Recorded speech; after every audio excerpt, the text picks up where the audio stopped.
Magandang umaga mga bata! Magandang umaga po, teacher! Manatiling nakatayo para sa ating panalangin. Jennifer Zamputon, maaari mo bang pangunahan ang ating panalangin? Opo, teacher.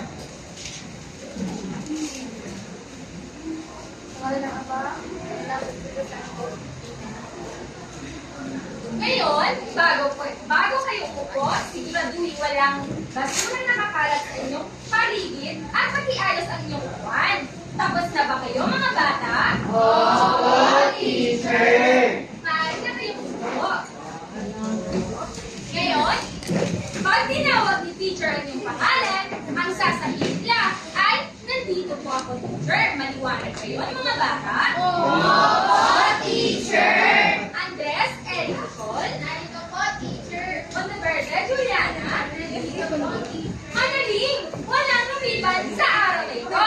Kaya naman, bigyan nyo ng sumakses club ang inyong sarili. Alam nyo ba paano gawin ang sumakses club? Hindi po, teacher! Ganito lang ngayon.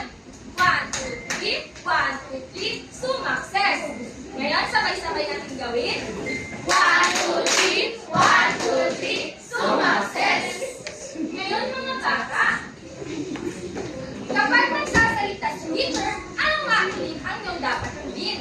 Yes, pardon? Teacher, huwag po mag-ingay. Magaling, Jennifer. Teacher, makinig po, teacher! Errol. Pero may activity teacher, participate po. Magaling. Yes, Amy. Itaas ang kanang kamay, teacher, kung may isasagot man or itatanong. Tama. Ngayon naman, bago tayo sumama sa ating tatalakay ngayong araw, magbabalik-aral na tayo. Ano nga, patungkol saan nga ba ang tinalakay natin kahapon? Yes, Antoinette? Patungkol po sa karapatan ng mamamayang Pilipino, teacher. Magaling! Ngayon, sino makakapagsabi sa akin kung ano-ano ang mga karapatan ng mamayang Pilipino? Antoinette? Teacher, may 6 na pangkat po ito sa karapatan ng mamamayang Pilipino. Una po ay karapatang sibil, karapatang pampolitikal, karapatang panlipunan, karapatang pangkabuhayan, karapatan kapag nasasaktan, at karapatan ng mga bata, teacher. Tama! Tunay nga naintindihan nyo ang tinalakay natin kahapon. Ngayon naman, ano ang nakikita nyo sa larawan? Teacher! Alexa? Tama! Mapa nga ito ng Pilipinas at hinati ito sa 4 na pangkat. Ang unang mapa ay para sa pangkat 1, ang pangalawang mapa naman ay para sa pangkat 2, ang pangatlong mapa naman ay para sa pangkat 3, at ang huling mapa naman ay para sa pangkat 4. Ngayon may tanong si teacher. Ang isang bansa ba'y kailangan ng mga tao ay halian, pamahalaan, at kalayaan? Opo, teacher! Tama! Nais mo ba magkaroon ng tao, teritoryo, pamahalaan, at kalayaan ng iyong mapa? Opo, teacher! Magaling! Ngayon, ano ang dapat niyong gawin? Teacher! Ira? Tama! Ano pa? Errol? Tama! Meron pa bang iba? Rana? Teacher, makinahon po sa mga aktibidad po. Tama! Ngayon naman, sa bawat tama ng sagot at pagkikilahok sa ating aktibidad ay magkakaroon ng tao, teritoryo, pamahalaan, at kalayaan ng iyong mapa. Nais niyo ba yun mga bata? Opo, teacher! Kaya naman, ipapangkat ko kayo sa 4 na grupo. Magsisimula kay Errol at magtatapos kay Asupe ang pangkat 1. At magsisimula naman kay Jennifer at magtatapos kay Rafi ang pangkat 2. Ang pangkat 3 naman ay magsisimula kay Rizalyn Custodio at magtatapos kay Rasmin Muhammad. Ngayon naman ang panguling pangkat ay ang pangkat 4 magsisimula kay Agil at magtatapos kay Nicole Saavedra. Ngayon mga bata, pamilyar ba kayo sa larong 4 picks 1 word? Opo, teacher! Ngayon, may ipapakita akong 4 na larawan. Saan ang gagawin nyo lamang ay tukuin kung ano bang pinapahiwatig dito. Naiintindihan niyo ba mga bata?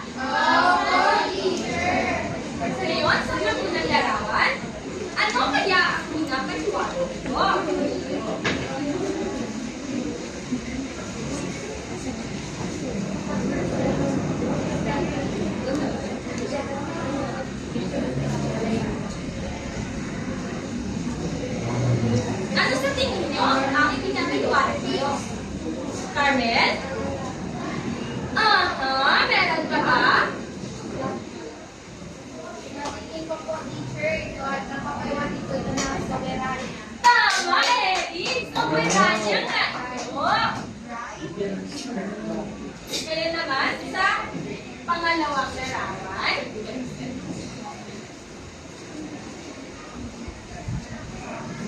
Teacher! Teacher! Juliana, tignan nga natin kung pamahalaan ito.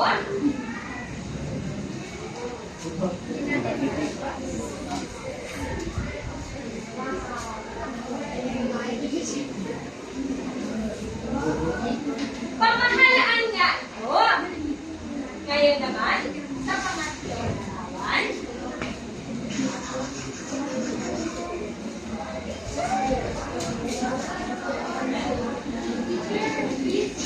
Teacher! Teacher! Bunny, Teritoryo po, teacher. teritoryo nga ba ito? Tignan nga natin. Tama, Bunny, teritoryo nga ito.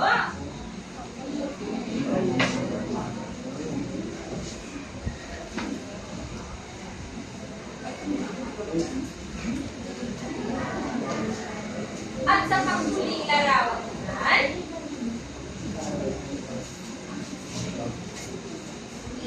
Teacher, ako! Teacher! Teacher! yes, Nurul. Sa tingin ko po, teacher, tao. Tignan nga natin kung tao ito. Tama, Nurul, tao nga ito.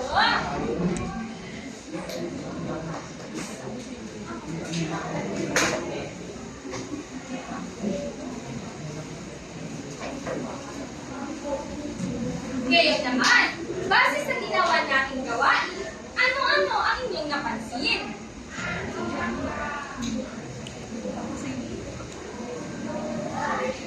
Bunny? Dito po, teacher, napapakita ko ano po meron ng isang bansa, teacher. Tama, meron pa bang iba? Meron pa bang iba? Sa inyong palagay, paano kaya maisa sa larawan ang isang bansa? At Aiden?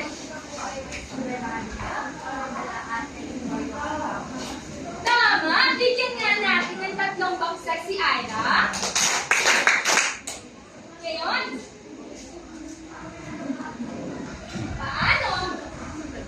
paano nyo masasabi na tayo nga ay nakatira sa isang bansa? Bunny? Kung tayo po ay may pamahalaan po, teacher, o at saka may teritoryo.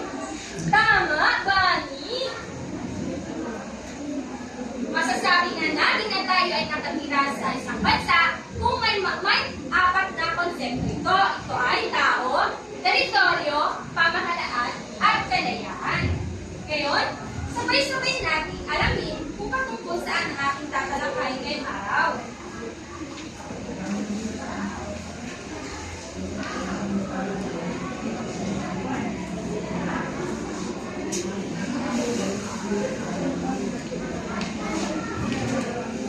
Bago yan, may tanong muna si teacher. Mga bata, nakapunta na ba kayo sa ibang bansa? Hindi pa, teacher. Meron ba kayong mga kamag-anak na nasa ibang bansa? Oo, teacher. Magaling. Sahir, maaari mo bang ibahagi kung anong bansa ito? Yung kapatid ko po ay nagtatrabaho sa United Arab. Wow! Magaling Sahir. Ngayon naman mga bata, alam niyo ba na ang Pilipinas ay isang bansa? Opo, teacher! Ngayon, titignan natin kung ano nga ba ang ibig sabihin ng bansa.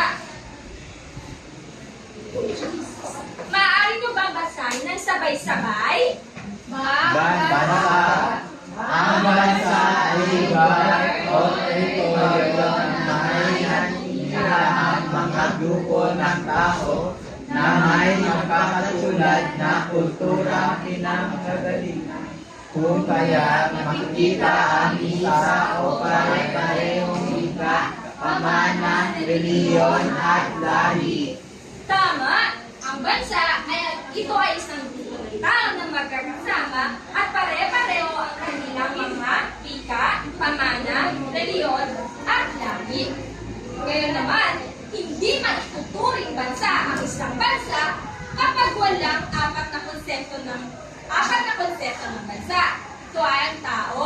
teritoryo, pamahalaan at kalayaan. Ngayon naman, sa tingin nyo, bakit kaya hindi maituturing na bansa ang isang lugar kapag walang tao nakatira dito? May ideya ba kayo? Yes, Parson? Teacher, kung walang tao po, teacher, walang mamamahala sa teritoryo. Tama, Parson. Ang tao ay ang bumubuo sa ating lipunan.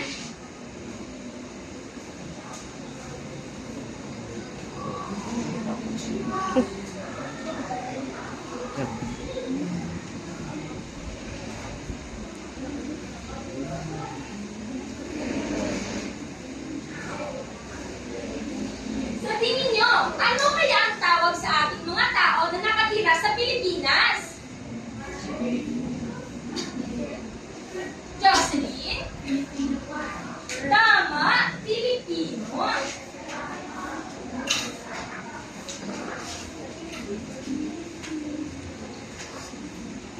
Ngayon, sino pwedeng magbasa? Yes? Read? Ang tao ay tumutukoy sa grupong nangyayari sa loob ng isang teritoryo na bumubuo ng populasyon ng bansa. Ang tao ay tumutukoy sa mga naninirahan at namamahala sa loob ng isang teritoryo at sila ang bumubuo ng populasyon sa lipunan. Ngayon naman, ano sa tingin nyo ang meron ng bawat bansa na ipinagmamalaki nila? Yes? Teritoryo po, teacher, tulad na lamang ng mga isda, bundok, at iba pang lupang yamang likas, lupang likas yaman. Tama, Kimberly. Ngayon, bigyan nyo nga ng isang baksak si Kimberly.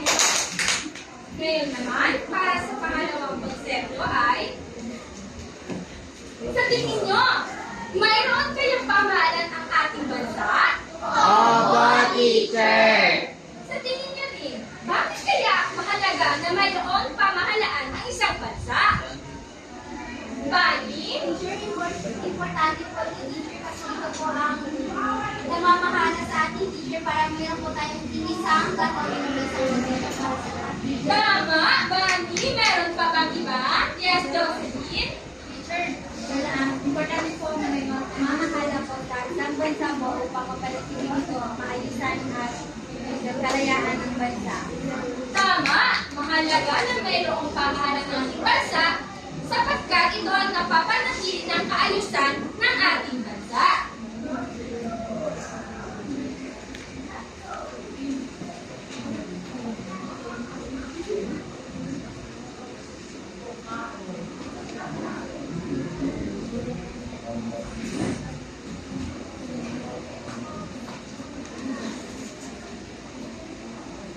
Sino gustong magbasa?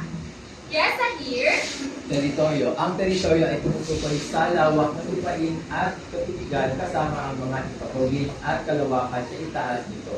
Ito din ang tinitirahan ng tao at pinamumunuan ng pamahalaan. Ang teritoryo ay tumutukoy sa lawak ng lupain na kabilang dito ang anyong tubig at anyong lupa at iba pang mga likas na yaman. Ngayon mga bata, halimbawa na lamang ng China, nais nilang angkinin ang West Philippine Sea natin. Maaari ka nilang angkinin ito? Libo! Sa palagay nyo, bakit kaya? Sa here? Dahil ang West Philippine Sea ay napapagbilang sa Pilipinas. Tama, meron ka bang iba? Ngunit mga bata, maaari nilang angkinin ito. Subalit, hindi ito kikilalanin bilang sa kanila sapagkat dadaan ito sa proseso. Ngayon mga bata, sa tingin nyo, bakit kaya mahalaga na mayroong kalayaan ang ating bansa? Yes, Tahir? Upang malaya mamumay ang mga tao na mahimasay at malaya silang mamumay at mabigyan sila ng karapatan. Tama, Zahir! Ngayon, ano kaya ang mangyayari kapag walang kalayaan ng ating bansa? Yes, Jocelyn? Magkakagulo po, teacher. Tama, magkakagulo.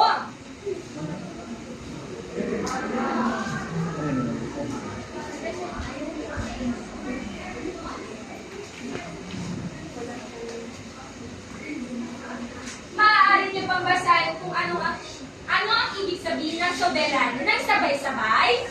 Soberanya o ganap na kalayaan. Ang soberanya o ganap na kalayaan ay tumutukoy sa kapangyarihan na pamahalaang mamamahala sa kanilang nasasakupan. Tumutukoy din ito sa kalayaan magpatupad ng mga programa ng hindi pagkakalaman ng ibang bansa. Tama! Ito ay isang kapangyarihan mamuno sa sariling bansa na kung saan walang ibang bansa ang nakikialam. May dalawang uri ng soberanya. Ang panloob at ang panlabas. Jocelyn Guardo, maaari mo bang basahin? Ang soberanya ay may dalawang anyo. Una, ang panloob. Ang pangangalaga ng sariling kalayaan. Pangalawang anyo naman ay ang panlabas. Ang pagkilala ng ibang bansa sa kalayaang ito. Ang panloob ay may kakayahan mamuno sa sariling bansa na walang pinakailaman ng iba't ibang bansa. Ang panlabas naman ay pagkikilala ng ibang bansa sa kalayaan nila. Ngayon naman mga bata, magbibigay ako ng dalawang bansa, ang Austria at saka New York. Sa tingin nyo, alin sa dalawa ang bansa? Ira? Tama, Austria. Alin naman sa dalawa ang lungsod? Carson? Teacher, yung New York ko. Ang New York? Ngayon naman, alin sa dalawa ang mas pinakamalaki? Yvonne? I think teacher Australia. Ang Austria. Ngayon, sino ang makakapagsabi sa akin kung alin sa dalawa ang may sariling gobyerno? Jocelyn? Ang Austria, teacher. Ang Austria. Bakit kaya? Sa paanong paraan na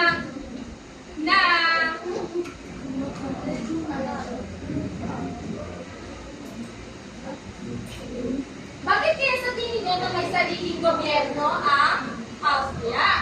Ang Austria. Bakit sa tingin nyo?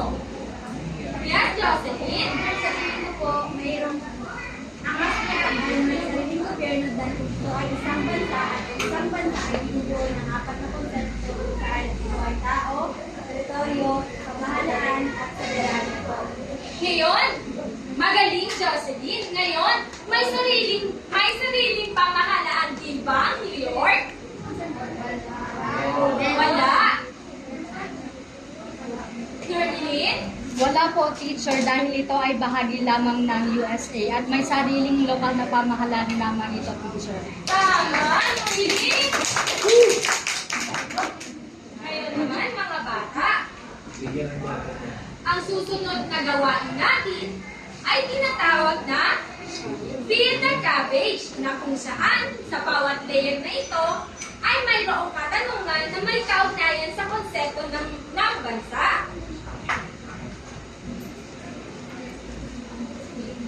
Maaari niyo bang kantahan ang Squid Game song? Alam niyo ba yan mga bata? One, two,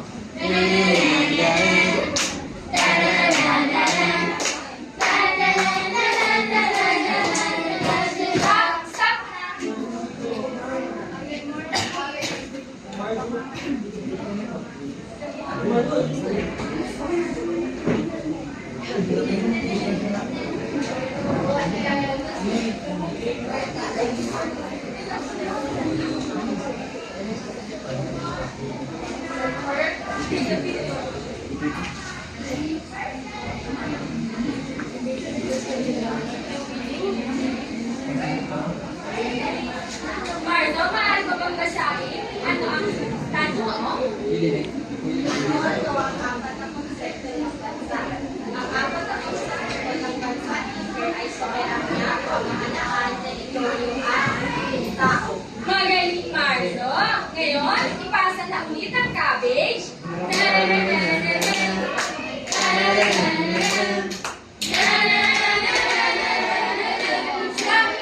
Stop na! Antoinette, maaari mo bang sabihin ko ano ang tanong?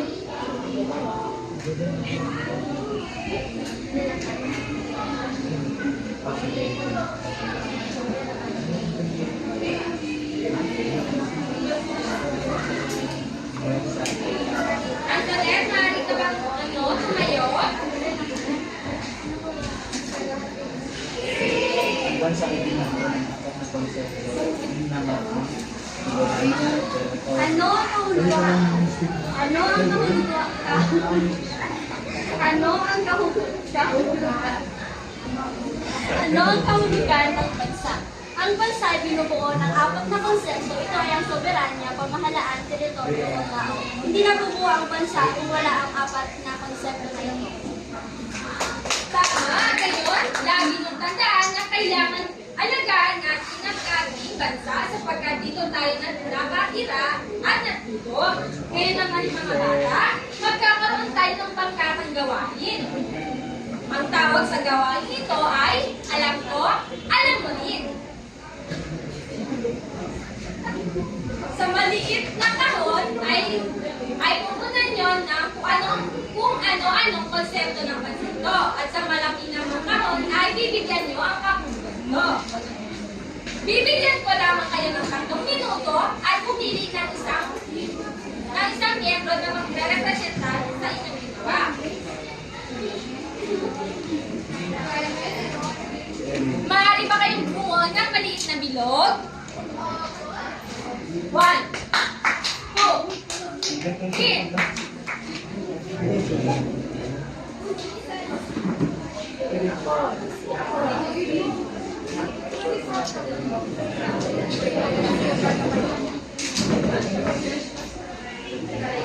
soberanya, pamahalaan, teritoryo, at tao.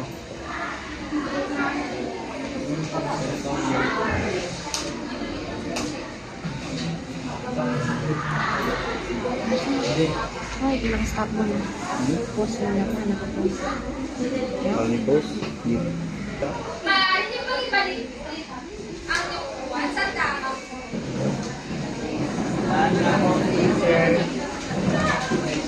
pangkarusal? Handa na ba kayo?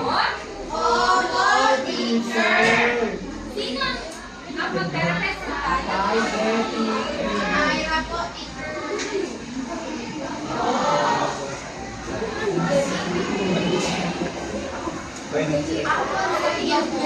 Makinig! Ang konsepto po ay pinubuo ng apat. Ang bansa ay pinubuo ng apat na konsepto. Ito ay ang soberanya, pamahalaan, teritoryo at tao. Ang soberanya po ay kalayaan ng isang bansa na hindi pinag-arialaman ng ibang bansa. Ang pamahalaan naman po, ito ay isang samahan o organisasyong pampublikal. Ang teritoryo ay tumutukoy sa lawak ng lupain at katitulan. At ang tao naman po ay ang mga grupong naninirahan sa isang teritoryo na bumubuo ng populasyon. Tama! Pwede nyo pang bigyan ng Dalisay Club si Ira at Taide. Alam niyo ba paano gawin ng Dalisay Club? Hindi po, teacher! Ganito lamang yun. 1, 2, 3, 1, 2, 3. Maaari ba kayo tumayo?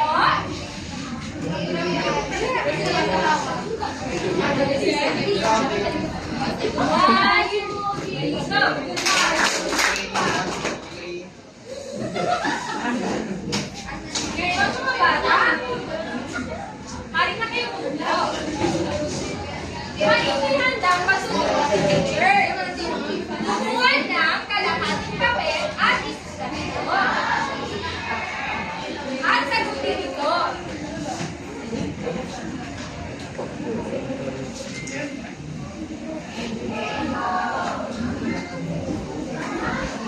Opo, teacher.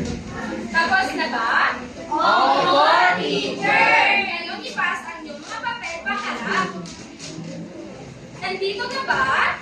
Opo, teacher! Ngayon naman, para sa inyong dagdag aralin, pagkikuha ang inyong ARPA notebook at isulat ito. Ano ito? Basahin ng sabay-sabay? Magbigay ng limang halimbawa ng bansa. Tapos na ba mga bata? Opo, teacher! Ngayon, bibilangin natin ang puntos na nalikaw ng bawat lahat. Para sa pangkat isa, dalawa, tatlo, apat. Para sa pangkat dalawa naman, isa, dalawa, tatlo, apat, lima, anim, pito, walo. Para sa pangkat tatlo naman, isa, dalawa, tatlo, apat, lima. Para sa pangkat naman, isa, dalawa, tatlo, apat, lima.